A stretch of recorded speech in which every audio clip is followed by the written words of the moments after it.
The idea of a design build team's been around for ages, hasn't it? Yes, it has. We were talking Yeah. about that a long time ago. Yeah. It's this idea that we found it was often better when the business and the developers interact. Amazing thought that. Funny that if you get the people who need it and the people who are going to build it for them to communicate regularly, you get a better outcome. Shocking. Yeah.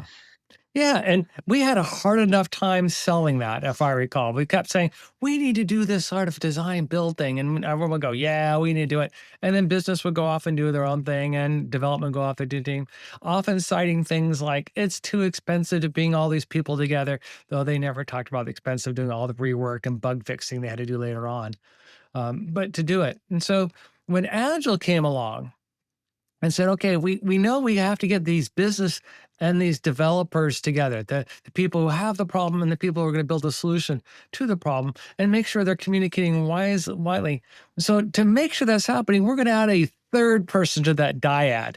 The dyad first. We're going to add a third person, make it a triad. And that third person is going to be a person who's going to watch over that communication, that process, and make sure it's really happening, that this work is flowing through from the business to developers, and that communication is clear, and we're constantly getting better at it. So now we have 3 points, the triad: the business side, which is on the simple world, particularly from Scrum, is represented by the product owner or the backlog steward or whoever's doing the work. There's the team itself that's doing the development. And then there's the person watching over it, the Scrum master, who's over this all thing. Sure, and at least the dyad showed up in other places too, like Extreme Programming or XP had the idea of the on-site customer rep. And so you had the business integrated with the people who are going to build it.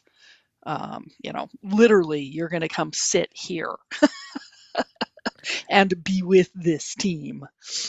Right, right. So it was probably really Scrum that brought in the third person, because Extreme Programming, you're right, didn't have it. FDD, feature driven Didn't development, really had have all the it. shape modeling, which is trying to get the dyad thing going again, but Yep. didn't have a process person on top of it. Do you think that process person is really necessary for the dyad to work? Because really, I think that's what the Scrum Master is probably one of their primary jobs, is to get the dyad to work as designed. Right. I Well, think first of all, I agree that's the certainly. purpose of the Scrum Master, and where they needed to make the dyad actually work. Yeah, I mean, I think it is feasible to work without somebody who's there kind of overseeing the process approach if everybody on the engineering team is passionate about the process approach they're using, right? The nice thing about Scrum is you can basically say, hey, everybody doesn't have to be as steeped in the nuances of this to be successful, right? You have to understand it enough to participate, but we're going to have one person. And it's not just knowing the process, too. For me, the Scrum Master, the thing that always really resonated with me was, I think it was Peopleware, where they had this idea of the catalyst. And the catalyst was described as, I don't know what this person does, but every team they're on is so incredibly productive, right? And I was like, Scrum Master, process person, but also team gelling agent to really bring this team together. So, I think it's certainly feasible without, but I think having that separate person whose goal is really, let's make sure we have a reasonable approach. We're going to use that approach well. We're going to evolve that approach on a consistent basis. And I'm going to care about how well this team really functions, right? I think that's a really nice add. So I'd call it not necessarily required, but certainly really useful in my opinion.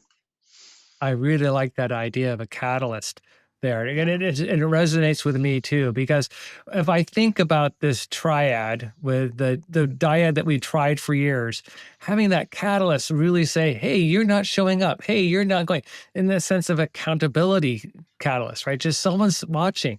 We all know that If we have a buddy that we're doing something with, like we're trying to lose weight or exercise or get better at something, having a buddy that says, "How you doing? What's going on? What's your status?" We do a lot better at it than if we just say, "Oh, I'm good on my own. Just leave me alone." And so, in Yeah, a sense, getting that catalyst role, yeah. waking up for the 4 a.m. gathering of the photographers to go gather in the Palouse. It sure was helpful to have other people I was responsible to.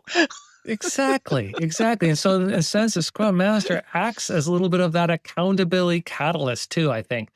Yep. Making the partnership that we've always wanted a bit more responsive, a bit more visible. I mean, that's one of the things the Scrum Master does that try to make it a lot more visible about how the